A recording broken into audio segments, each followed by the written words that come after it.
gagamitin. Responsableng tao at may mabuting prinsipyo ang ilagay natin sa pwesto.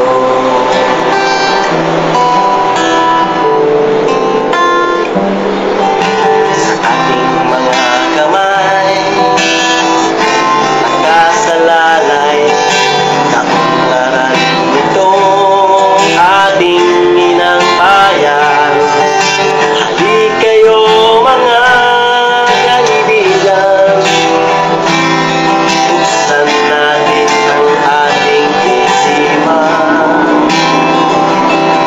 Tamang pagpili tayo makikinabang.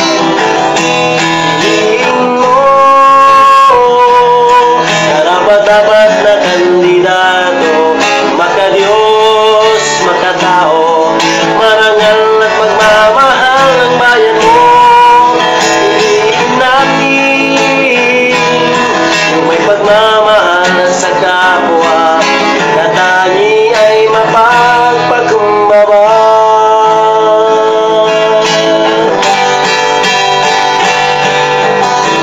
Kapit kamay, tayo'y sama-sama, ano natin ang karahasan.